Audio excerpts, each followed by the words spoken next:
मैं रोज सड़क किनारे अपनी छोटी सी फल की रेहड़ी लगाकर किसी तरह गुजारा करता था। एक दिन एक बेहद अमीर महिला मेरी रेहड़ी पर आई और उसने मुझसे पूछा, क्या तुम मेरे घर पर काम करना चाहोगे? मैं तुम्हें हर महीने 50,000 रुपये दूंगी। इतनी बड़ी रकम सुनते ही मैंने बिना ज़्यादा सोचे हामी भर दी और उसके साथ उसके घर चला गया।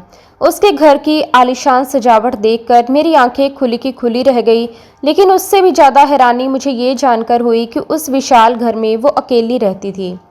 एक रात अचानक उसने मुझे घर में ही रुकने के लिए कहा और मेरे सामने एक ऐसी बात रख दी जिसे सुनकर मैं असहज हो गया। वो मुझे अपनी हवस का शिकार बनाना चाहती थी, लेकिन मैंने साफ मना किया और वहाँ से जाने लगा। तभी मालकिन ने मुझे रोकते हुए कहा, जाने से पहले उस कमरे में रखा तुम्हारा तोहफा लेकर जाना। मैं जैसे ही कमरे के अंदर पहुंचा, वहां का नज़ारा देखकर मेरे होश उड़ गए और मेरे मुंह से चीख निकल गई, क्योंकि वहां तो दोस्तों मेरा नाम रमन है और मैं बहुत गरीब था, लेकिन देखने में ठीक ठाक और स्मार्ट था। मेरे पास ना कोई खास हुनर था और ना ही मुझे ज़्यादा पढ़ने का मौका मिला था। मेरी एक छोटी बहन थी जिसका नाम नीरू था। वो बहुत ही सुंदर और समझदार लड़की थी।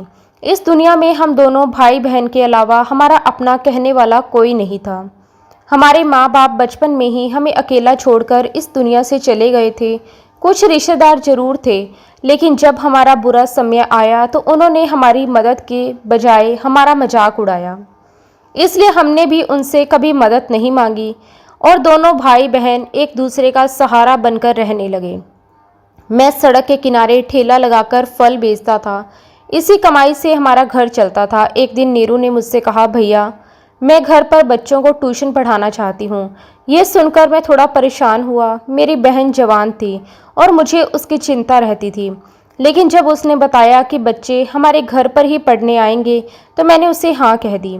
उसके बाद नीरू ने बच्चों को पढ़ाना शुरू कर दिया। बच्चों के घर वाले उसे हर महीने 5,000 रुपये देने लगे। मेरे लिए बहुत बड़ी रकम थी, क्योंकि दिन भर फल बेचने के बाद भी मेरी इतनी कमाई नहीं हो पाती थी। मुझे खुशी थी कि मेरी बहन भी घर चलाने में मेरा साथ दे रही थी। इसी तरह 6-7 महीने बीत गए। नीरू मेहनत से बच्चों को पढ़ाती रही, इसलिए बच्चों के घर वालों ने उसकी तनख्वाह 2,000 रुपये और बढ़ा दी। अब वो हर महीने 7,000 रुपये कमाने लगी थी। मैं भी मेहनत करके लगभग इतने ही पैसे कमा लेता था। हम दोनों की कमाई से घर का खर्च किसी तरह चल जाता था। कभी घर में अच्छा खाना बनता तो हम खुशी से खाते और कभी पैसे कम पड़ जाते तो सूखी रोटी खाकर भी सो जाते। हमें अपनी गरीबी की आदत हो चुकी थी, लेकिन मैं जानता था कि ज़िंदगी हमेशा ऐसी नहीं चल सकती। नीरू अब 18 साल की हो चुकी थी और मुझे उसकी शादी की चिंता भी होने लगी थी। मैं चाहता था कि उसकी शादी किसी अच्छे घर में हो, लेकिन शादी के लिए पैसे चाहिए थे। ऊपर से दहेज का खर्च भी मेरे सर पर था। मेरी कमाई से घर का खर्च तो निकल जाता था, लेकिन बचत के नाम पर कुछ नहीं बचता था। मैं अक्सर रात को यही सोचता था कि अपनी बहन की शादी के लिए पैसे कैसे जमा करूंगा। एक दिन मैं रोज की तरह सड़क किनारे अपने ठेले पर फल बेच रहा था। तभी एक अमीर सी दिखने वाली औरत मेरे पास आकर रुक गई। वो कुछ देर तक मुझे ध्यान से देखती रही, फिर वो पास ही एक बड़ी दुकान के अंदर चली गई। उस औरत की उम्र करीब 46 साल होगी। उसने महंगे कपड़े पहन रखे थे और आंखों पर काला चश्मा लगा हुआ था। मुझे नहीं पता था कि वो चश्मे के पीछे से मुझे ही देख रही है। वैसे मैं बचपन से ही दिखने में अच्छा था। जब मेरा जन्म हुआ था तो लोगों ने कहा था कि बहुत सुंदर बेटा पैदा हुआ है, लेकिन गरीबी और परेशानियों ने मेरे चेहरे की चमक कम कर दी थी। मेरे चेहरे से साफ दिखाई देता था कि मैं हमेशा किसी न किसी चिंता में रहता हूँ। वो औरत दुकान के अंदर बैठी शायद किसी का इंतजार कर रही थी, लेकिन कुछ देर बाद वो अचानक उठी और मेरे ठेले के पास आ गई। उसने मेरी तरफ देखते हुए पूछा, तुम यहाँ बैठकर रोज कितने पैसे कमा लेते हो? मुझे लगा कि शायद वो सिर्फ बात करने के लिए मुझसे पूछ रही है। मैंने कहा, मैडम जी, बहुत ज़्यादा पैसे नहीं बनते, लेकिन जितने मिल जाते हैं उन्हीं से घर चलाना पड़ता है। उसने पूछा, इतने कम पैसों में घर कैसे चलता है? मैंने कहा, ठीक से तो नहीं चलता, लेकिन मजबूरी है। इसके अलावा मुझे कोई दूसरा काम भी नहीं आता। फिर मैंने उससे बताया, मैंने मजदूरी करने के बारे में भी सोचा था, लेकिन वहाँ रोज़ का काम नहीं मिलता। चौक पर हजारों मजदूर बैठे रहते हैं और कई बार शाम तक काम नहीं मिलता। मेरी बात सुनकर वो औरत कुछ देर चुप रही। फिर उसने कहा, अगर तुम इतने मजबूर हो तो मैं तुम्हें एक काम दे सकती हूँ। मैंने हैरानी से पूछा, कैसा काम? उसने कहा, मेरे घर चलोगे, वहाँ मेरे लिए काम करोगे। उसकी बात सुनकर मैं सोच में पड़ गया। इतने बड़े घर की मालकिन मुझे अपने घर में काम देने की बात कर रही थी। मैंने कहा, मैडम जी, मैंने कभी किसी के घर में काम नहीं किया, मुझे इसका कोई अनुभव भी नहीं है। उस अमीर औरत ने मुझसे कहा, घबराने की कोई ज़रूरत नहीं है, काम बहुत ज़्यादा नहीं है लेकिन तनख्वाह बहुत अच्छी होगी। मैंने तुरंत पूछा, कितनी तनख्वाह मिलेगी? उसने बिल्कुल आराम से कहा, 50,000 रुपये महीना। 50,000 रुपये सुनते ही मेरे हाथ से सामान गिर गया। मुझे अपने कानों पर विश्वास ही नहीं हुआ। मैंने हैरानी से पूछा, मैडम जी, लेकिन मुझे करना क्या होगा? उसने बताया कि मुझे उसके घर की देखभाल करनी होगी और वहाँ होने वाले छोटे मोटे कामों पर नज़र रखनी होगी। मैंने सोचा, इतनी तनख्वाह तो शायद किसी बड़े अफसर को मिलती होगी। मैंने उससे कहा, मैडम जी, आप मेरे साथ मजाक तो नहीं कर रही? गरीब आदमी का मजाक नहीं उड़ाना चाहिए। ऊपर वाले ने आपको सब कुछ दिया है, इसका मतलब ये नहीं कि आप किसी गरीब का मजाक बनाएं। मेरी बात सुनकर वो मुस्कुराई और बोली, मैं तुम्हारा मजाक नहीं बना रही हूँ, मैं सच में तुम्हें हर महीने 50,000 रुपये दूंगी। मैं तुम्हें ज़्यादा पैसे इसलिए दे रही हूँ क्योंकि मैं चाहती हूँ कि तुम्हारा भी फ़ायदा हो। तुमसे काम ज़्यादा नहीं करवाऊंगी लेकिन तनख्वाह अच्छी दूंगी। इसे तुम मेरी तरफ से थोड़ी मदद समझ सकते हो। हम अमीर लोगों की ज़िंदगी तो किसी तरह आराम से चल जाती है, लेकिन अगर हम गरीब लोगों के बारे में नहीं सोचेंगे तो तुम्हारे बारे में कौन सोचेगा? तुम्हें काम के बदले थोड़ा ज़्यादा पैसा मिल जाएंगे और मुझे भी इस बात की खुशी होगी कि मैंने किसी ज़रूरतमंद की मदद की। उसकी बात मुझे सही लगी। अगर वह मुझे सीधे दान के रूप में पैसे देती तो शायद मैं कभी नहीं लेता, लेकिन नौकरी की तनख्वाह के रूप में मिलने वाले पैसे लेने में मुझे कोई झिझक नहीं थी। मुझे लगा कि इससे मेरी मेहनत भी रहेगी और मेरी इज्जत भी बनी रहेगी। 50,000 रुपये मेरे लिए बहुत बड़ी रकम थी। इतने पैसों में मैं अपनी बहन की ज़िंदगी बदल सकता था। मैंने दिल से उसका शुक्रिया किया। उसके बाद उसने कहा, तुम्हें अभी मेरे साथ चलना होगा, मैं तुम्हें घर दिखा देती हूँ और काम भी समझा देती हूँ। कल से तुम नौकरी पर आ जाना। मैंने तुरंत हामी भर दी। मैं अंदर से इतना खुश था कि मुझे समझ ही नहीं आ रहा था कि क्या करूं। मैंने मन ही मन ऊपर वाले का शुक्रिया किया। सच कहूं तो मुझे अब भी यकीन नहीं हो रहा था। ऐसा लग रहा था जैसे मैं कोई सपना देख रहा हूं और थोड़ी देर बाद मेरी आंख खुल जाएगी, लेकिन ये सपना नहीं बल्कि हकीकत थी। जाते समय मैडम जी ने मुझसे कहा, अगर चाहो तो पहली तनख्वाह एडवांस में भी ले सकते हो, मुझे कोई परेशानी नहीं है, मैं तुम पर भरोसा करती हूँ। उनकी ये बात सुनकर मेरी खुशी और बढ़ गई। वो मुझे अपनी गाड़ी में बैठाकर अपने घर ले गई। मैं गाड़ी की पिछले वाली सीट पर बैठा था और रास्ते भर यही सोच रहा था कि आखिर मेरी किस्मत इतनी जल्दी कैसे बदल गई। थोड़ी देर बाद हम उनके घर पहुँचे। जैसे ही मैंने उनका घर देखा, मेरी आंखें खुली की खुली रह गई। वो इतना बड़ा और खूबसूरत घर था कि मैंने इससे पहले अपनी ज़िंदगी में कभी ऐसा घर नहीं देखा था। मुझे लगा कि शायद मेरा काम इस पूरे घर की सफाई करना होगा, लेकिन जैसे ही मैं अंदर गया, मैडम जी ने कहा, तुम्हें यहाँ सफाई करने की ज़रूरत नहीं है, इसके लिए मैंने पहले से ही 2 नौकरानियाँ रखी हुई हैं। मैं उनकी तरफ देखने लगा। फिर उन्होंने कहा, तुम्हारा काम उनसे सफाई और दूसरे घरेलू काम करवाना होगा। रोज की सब्जी और ज़रूरत का सामान लेकर आना, घर के काम पर नज़र रखना और ये देखना कि सब कुछ ठीक से हो रहा है या नहीं। आसान भाषा में कहूँ तो आज से तुम इस घर के मैनेजर हो। ये सुनते ही मेरे मन में खुशी की लहर दौड़ गई। मैं सोचने लगा कि ये तो मेरे लिए बहुत आसान काम है, मुझे खुद ज़्यादा मेहनत नहीं करनी पड़ेगी, बस दूसरों से काम करवाना होगा और घर की जिम्मेदारी संभालनी होगी। खरीदारी की भी मुझे ज़्यादा चिंता नहीं थी, क्योंकि इतने बड़े घर में सामान भी तो गाड़ी से ही आता जाता होगा।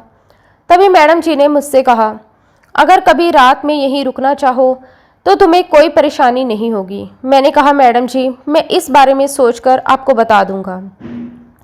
कल से मैं नौकरी पर आ जाऊंगा। उन्होंने जाते जाते मुझसे कहा, कल से थोड़ा साफ सुथरे कपड़े पहनकर आना। अब तुम सड़क पर ठेला लगाने वाले नहीं हो, तुम एक बड़े घर के इंचार्ज हो। उनकी बात सुनकर मुझे अंदर से बहुत अच्छा लगा। कुछ ही घंटों में मेरी जिंदगी जैसे पूरी तरह बदल गई थी। सुबह तक मैं सड़क के किनारे फल बेच रहा था और शाम होते होते एक बड़े घर की जिम्मेदारी मेरे कंधों पर आ गई थी। मैडम जी ने मुझे एडवांस तनख्वाह भी दे दी। पैसे हाथ में आते ही मेरी आंखों के सामने अपनी बहन नीरू का चेहरा घूम गया।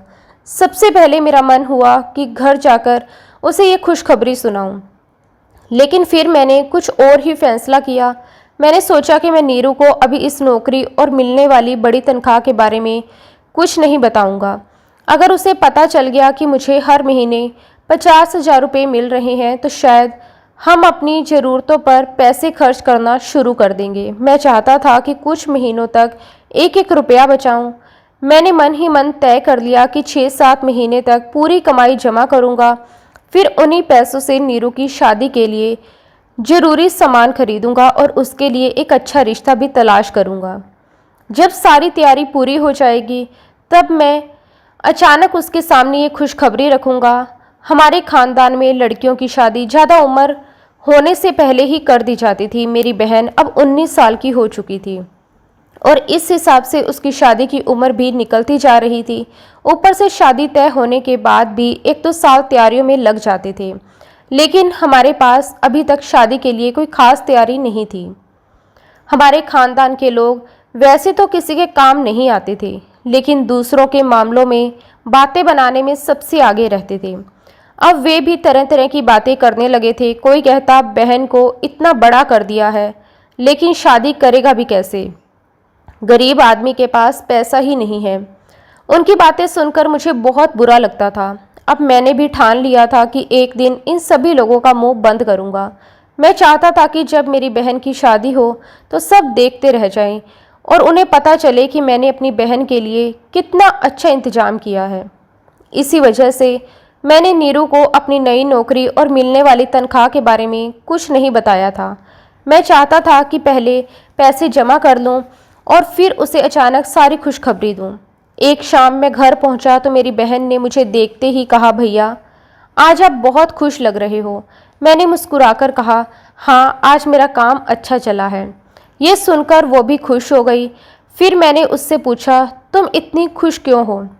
वो मुस्कुराते हुए बोली, जहाँ मैं बच्चों को पढ़ाती हूँ वहाँ वालों ने कहा है कि अगले महीने से मेरी तनख्वाह 2,000 रुपये और बढ़ा देंगे, यानी अब मुझे हर महीने 9,000 रुपये मिलेंगे। बच्चों की क्लास भी बढ़ जाएगी, इसलिए मुझे थोड़ी ज़्यादा मेहनत करनी पड़ेगी, लेकिन पैसे भी तो बढ़ेंगे। मैंने उससे कहा, मेहनत तो करनी ही पड़ती है, मेहनत के बिना कुछ नहीं मिलता। मेरी बात सुनकर वो मुस्कुरा दी। फिर उसने खाना बनाया और हम दोनों ने साथ बैठकर खाना खाया। खाना खाने के बाद हम सो गए। मैंने उस रात मन ही मन तय किया कि अब मुझे और ज़्यादा मेहनत करनी, क्योंकि मुझे अपनी बहन की शादी के लिए बहुत सारे पैसे जमा करने थे। सुबह मैं जल्दी उठकर उस बड़े घर में पहुंच जाता और देर तक काम करता। मुझे सबसे ज़्यादा हैरानी इस बात की थी कि इतने बड़े घर में मैडम बिल्कुल अकेली रहती थी। मुझे लगा था कि इतने बड़े घर में उनके परिवार के कई लोग रहते होंगे, लेकिन वहाँ मैडम के अलावा सिर्फ नौकर थे। घर में रहने वाला कोई दूसरा सदस्य नहीं था। मैडम की दिनचर्या भी काफ़ी अजीब थी। वो अक्सर दोपहर करीब 12 बजे तक सोती रहती थी। उठने के बाद खाना खाने की बजाय अपने लिए जूस मंगवाती थी। शाम के समय वो सिर्फ एक बार थोड़ा सा खाना खाती थी। खाना खाने के बाद वो अपने कमरे में चली जाती और फिर देर रात तक जागती रहती। मैं सोचता था कि शायद अमीर लोगों की ज़िंदगी ऐसी ही होती है। उनके पास पैसा तो बहुत होता है, लेकिन ज़िंदगी में सुकून और परिवार का साथ नहीं होता। वैसे घर में मेरा काम ज़्यादा मुश्किल नहीं था। मुझे बस नौकरों से काम करवाना, सामान लाना और घर के बाकी कामों पर नज़र रखनी होती थी। इतने बड़े घर का इंचार्ज बनकर मुझे अच्छा भी लग रहा था। देखते ही देखते मुझे वहाँ काम करते हुए 2 हफ्ते हो गए। इन 2 हफ्तों में मैडम कई बार मुझे ध्यान से देखती थी। ऐसा लगता था जैसे वो ये जानने की कोशिश कर रही हो कि मैं अपना काम ठीक से कर रहा हूँ या नहीं। मैंने भी अपने काम में कोई कमी नहीं छोड़ी। मुझे लगता था कि शायद बड़े घरों के मालिक अपने नौकरों पर आसानी से भरोसा नहीं करते। लेकिन एक दिन अचानक ऐसा हुआ कि मैडम ने मुझसे कहा, आज रात तुम घर मत जाना। उनकी बात सुनकर मैं थोड़ा हैरान हुआ। मैंने तुरंत कहा, मैडम जी, लेकिन मुझे घर जाना जरूरी है। उन्होंने कहा, ठीक है, थोड़ी देर से चले जाना। पहले मुझे तुमसे एक ज़रूरी काम है, मैं तुम्हें बताती हूँ। इतना कहकर उन्होंने मुझे एक कमरे में बिठा दिया। मैं वहीं बैठकर उनका इंतज़ार करने लगा। करीब 2 घंटे बीत गए, लेकिन मैडम वहाँ नहीं आई। मैं सोचने लगा कि आखिर उन्हें मुझसे ऐसा कौन सा काम करवाना है जिसके लिए उन्होंने मुझे इतनी देर बिठा कर रखा है। घर के सारे काम तो पहले ही पूरे हो चुके थे। करीब 2 घंटे बाद कमरे का दरवाज़ा खुला और मैडम अंदर आई। उन्हें देखकर मैं कुछ पल के लिए हैरान रह गया। वह आज पूरी तरह तैयार थी और काफ़ी खूबसूरत लग रही थी। उनकी उम्र भले ही 46 साल के आसपास थी, लेकिन उस दिन वो अपनी उम्र से काफ़ी कम लग रही थी। मैंने उनसे पूछा, मैडम जी, आपको कहीं जाना है क्या? मुझे लगा शायद उनका ड्राइवर छुट्टी पर है और उन्हें कहीं जाना होगा। मुझे गाड़ी चलानी आती थी, इसलिए मैंने सोचा कि अगर उन्हें कहीं जाना है तो मैं उन्हें छोड़ सकता हूँ। लेकिन मैडम ने मेरी बात का कोई जवाब नहीं दिया। वो कुछ देर तक मेरी तरफ देखती रही, फिर धीरे धीरे मेरे पास आकर बैठ गई। अचानक उन्होंने मेरा हाथ पकड़ लिया। मैं उनकी इस हरकत से घबरा गया और मैंने पूछा, मैडम जी, आप ये क्या कर रही हैं? वो मेरी तरफ देखते हुए बोली, बस करो। आज के समय में कोई भी इतना मासूम नहीं होता। मैंने तुम्हें नौकरी पर किस लिए रखा है, क्या तुम इतना भी नहीं समझते? मैं उनकी बात सुनकर और भी हैरान हो गया। उन्होंने आगे कहा, आज मैंने घर के सारे नौकरों को छुट्टी दे दी है, इसलिए तो मैं इतनी तैयार होकर तुम्हारे सामने आई हूँ। तुम इतने भी छोटे बच्चे नहीं हो कि तुम्हें ये बात समझ ना आए।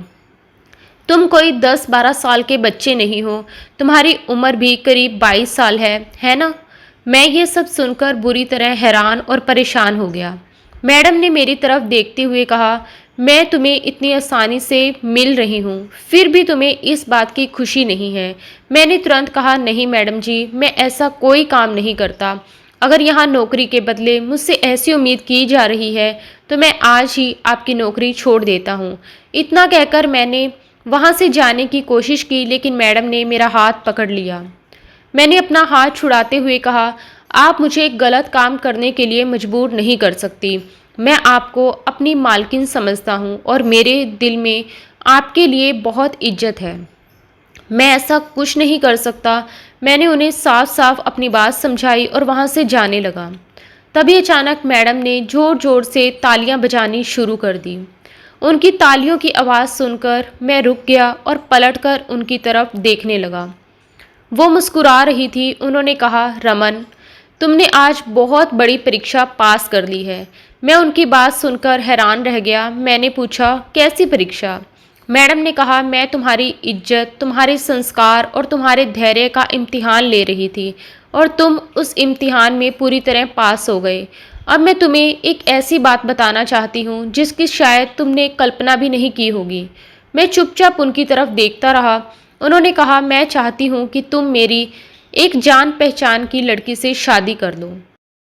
मैं उसे अपनी बेटी मानती हूँ और वो अभी बैठक में बैठी है। जाओ, उससे जाकर बात करो। समझो, तुम्हारी ईमानदारी और अच्छे संस्कारों का यही इनाम है। मैं ये सुनकर और भी हैरान हो गया। मैंने कहा, लेकिन मैडम जी, मैं शादी कैसे कर सकता हूँ? आपने अचानक ये बात क्यों कह दी? वो मुस्कुराते हुए बोली, क्यों नहीं कर सकते? क्या तुम शादी नहीं करना चाहते? मैं कुछ बोल नहीं पाया। सच कहूँ तो मेरी ज़िंदगी में शादी के बारे में सोचने का वक्त ही नहीं आया था। मेरी सारी चिंता तो अपनी बहन नीरू की शादी को लेकर थी। मैडम ने फिर कहा, जाओ, पहले जाकर उसका चेहरा तो देखो। वो बहुत खूबसूरत लड़की है और तुम भी बहुत नेक और शरीफ इंसान हो। तुमसे मिलकर मुझे सच में खुशी हुई है। मुझे लगता है कि तुम दोनों एक दूसरे के लिए अच्छे रहोगे। मुझे उनकी बात समझने में थोड़ा वक्त लगा। फिर मैं धीरे धीरे उस कमरे से बाहर निकला और बैठक की तरफ जाने लगा। मेरे मन में तरह तरह के सवाल चल रहे थे। आखिर वो लड़की कौन थी? मैडम उसे अपनी बेटी क्यों कह रही थी और वो मुझसे शादी क्यों करवाना चाहती थी? इन्हीं सवालों के बारे में सोचते हुए मैं बैठक में पहुंचा। वहां एक लड़की कुर्सी पर बैठी हुई थी और उसका चेहरा दूसरी तरफ था। उसके लंबे और घने बाल देखकर ही अंदाजा हो रहा था कि वो बहुत ही खूबसूरत होगी। मैं कुछ कदम आगे बढ़ा, तभी उस लड़की ने मेरी आहट सुनकर धीरे धीरे अपना चेहरा मेरी तरफ घुमाया। जैसे ही उसकी नज़र मुझ पर पड़ी, मेरे कदम वहीं रुक गए। मेरे पैरों तले की जमीन खिसक गई, मेरे चेहरे का रंग उड़ गया और मुझे अपनी आंखों पर यकीन नहीं हुआ। सामने बैठी लड़की कोई अनजान लड़की नहीं थी, वो तो मेरी अपनी सगी बहन नीरू थी। मैंने हैरानी से नीरू की तरफ देखते हुए पूछा, तुम यहाँ क्या कर रही हो? मेरी आवाज़ सुनते ही वो भी घबरा गई। तभी मैडम जी भी वहाँ आ गई और हम तीनों एक दूसरे को देखकर हैरान रह गए। नीरू ने भी मुझसे पूछा, भैया आप यहाँ क्या कर रहे हैं? अब धीरे धीरे पूरी बात हमारे सामने आने लगी। दरअसल नीरू जिन बच्चों को ट्यूशन पढ़ाने जाती थी, उनका घर मैडम जी की बहन का था। मैडम जी का घर भी उसी मोहल्ले में था। इसी वजह से नीरू की मैडम जी से अच्छी जान पहचान हो गई थी। एक दिन बातों बातों में नीरू ने उन्हें हमारे परिवार के बारे में बताया था। उसने बताया था कि हमारे माँ बाप ने एक दूसरे के साथ बेवफाई की थी और एक दूसरे को धोखा दे दिया था। उनकी वजह से हमारे परिवार की ज़िंदगी पूरी तरह बर्बाद हो गई थी। ये बात सुनकर मैडम जी ने भी अपनी ज़िंदगी का दुख नीरू से साझा किया। उन्होंने बताया कि उनके पति ने भी उन्हें धोखा दिया था। इसी वजह से उन्हें रिश्ते और भरोसे को लेकर काफ़ी डर था। उन्होंने नीरू से कहा था कि मैं तुम्हारे लिए ऐसा लड़का तलाश करूंगी जो तुम्हारे साथ कभी बेवफाई ना करे, लेकिन शादी से पहले मैं उस लड़के को अच्छी तरह परखूंगी। मैडम जी ने शायद तभी तय कर लिया था कि वो नीरू के लिए किसी अच्छे और भरोसेमंद लड़के की तलाश करेंगी, लेकिन उन्हें ये बिल्कुल नहीं पता था कि जिस लड़की के लिए वो लड़का तलाश कर रही हैं वो मेरी ही बहन है, और जिसे उन्होंने सड़क से नौकरी के लिए चुना है वो उसका अपना भाई है। इसी वजह से उन्होंने मुझे सड़क से काम दिया, मुझे इतनी अच्छी तनख्वाह दी और जानबूझकर मेरी परीक्षा ली। वो देखना चाहती थी कि मैं पैसों और उनके गलत इशारों के सामने अपने संस्कार और ईमानदारी को नहीं भूलता। जब मैंने उस दिन उनकी बात ठुकरा दी, तब उन्हें यकीन हो गया कि मैं उनकी नज़र में सही इंसान हूँ और अब वो नीरू के लिए मेरे बारे में सोच सकती हैं। लेकिन जब हमें असली सच्चाई पता चली तो हम तीनों ही बेहद शर्मिंदा हो गए। मैं और नीरू एक दूसरे से नज़रें चुराने लगे। मुझे अपनी बहन पर थोड़ा गुस्सा भी आया। मैंने उससे कहा, तुम अपने लिए लड़का तलाश करवा रही थी और मुझे ये बताना भी ज़रूरी नहीं समझा? नीरू ने भी जवाब दिया, और आप यहाँ इतनी बड़ी नौकरी कर रहे थे, आपने मुझे क्यों नहीं बताया? मैं कुछ पल चुप रहा, फिर मैंने कहा, मैं तुम्हें बताना चाहता था, लेकिन मैं तुम्हारे लिए पैसे जमा कर रहा था। मैं चाहता था कि तुम्हारी शादी के समय तुम्हें एक बड़ा तोहफा दूं, इसलिए मैंने सोचा था कि कुछ महीने पैसे जमा करने के बाद तुम्हें सब बताऊंगा। मेरी बात सुनकर नीरू की आंखों से आंसू आ गए। हम दोनों भाई बहन एक दूसरे से नाराज भी थे और अपनी गलती पर शर्मिंदा भी। तभी मैडम ने हम दोनों से कहा, इसमें सबसे बड़ी गलती मेरी है। मुझे पूरी बात पहले ही पूछ लेनी चाहिए थी। अगर मुझे पता होता कि तुम दोनों भाई बहन हो तो ये गलतफहमी पैदा ही नहीं होती। उन्होंने हमें समझाया कि अब इस बात को यहीं ख़त्म कर देना चाहिए, लेकिन नीरू अचानक रोने लगी। उसने कहा, जब मैंने देखा कि मेरे माँ बाप ने एक दूसरे को धोखा दिया और इसी वजह से उनका परिवार बर्बाद हो गया, तो मेरे मन में रिश्तों को लेकर डर बैठ गया। मुझे हमेशा लगता था कि अगर मैंने किसी गलत इंसान पर भरोसा किया तो मेरी ज़िंदगी भी उन्हीं की तरह बर्बाद हो जाएगी। इसलिए मैं किसी पर आसानी से भरोसा नहीं कर पाती। मैंने अपनी बहन को समझाते हुए कहा, अगर किसी इंसान ने धोखा दिया है तो इसका मतलब ये नहीं कि दुनिया का हर इंसान धोखेबाज है। ज़िंदगी में आगे बढ़ने के लिए किसी न किसी पर भरोसा करना ही पड़ता है। तुम्हें हमेशा डरकर घर में नहीं बैठना चाहिए। मैं तुम्हारे लिए एक अच्छा और समझदार लड़का ज़रूर तलाश करूँगा। तुम्हें किसी बात की चिंता करने की ज़रूरत नहीं है। उसके बाद मैडम जी ने मेरी बहन की शादी की जिम्मेदारी अपने ऊपर ले ली। मैंने जो पैसे दहेज और शादी के लिए जमा किए थे उन्हें भी संभाल कर रखा। मैडम जी ने कहा कि नीरू की शादी के लिए वो अपनी तरफ से पूरी मदद करेंगी। आखिरकार हमने नीरू के लिए एक अच्छा लड़का तलाश किया। परिवार के बारे में अच्छी तरह पता करने के बाद उसकी शादी धूमधाम से कर दी गई। उस दिन मेरी आंखों में खुशी के आंसू थे। मुझे सबसे ज़्यादा खुशी इस बात की थी कि मेरी बहन को एक ऐसा घर मिल गया था जहां वो सम्मान और प्यार के साथ रह सके। ऊपर वाले का शुक्र है कि आज नीरू अपने ससुराल में बहुत खुश है। वो अपनी ज़िंदगी अच्छे से जी रही है और कभी कभी फ़ोन करके मुझसे अपनी बातें भी साझा करती है। मैं आज भी उसी मैडम के घर पर काम करता हूँ। उन्होंने मेरे लिए सिर्फ नौकरी का इंतज़ाम नहीं किया, बल्कि मेरी बहन की ज़िंदगी संवारने में भी मेरी मदद की। अब वो मेरे लिए भी एक अच्छी लड़की तलाश कर रही हैं।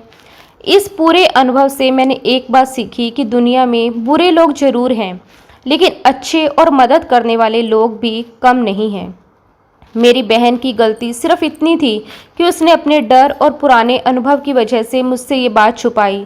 उसे डर था कि कहीं उसके साथ भी वही ना हो जो हमारे माँ बाप के साथ हुआ था। लेकिन आखिरकार उसे एक अच्छा जीवन साथी मिल गया और उसका डर भी धीरे धीरे ख़त्म हो गया। आज मेरी बहन अपने घर में खुश है और मैं भी अपनी ज़िंदगी खुशी से जी रहा हूँ। सच कहूँ तो कभी कभी ज़िंदगी हमें ऐसे मोड़ पर ले आती है जहाँ हमें लगता है कि सब कुछ खत्म हो गया है, लेकिन वही मोड़ आगे चलकर हमारी ज़िंदगी की सबसे बड़ी खुशी का कारण बन जाता है।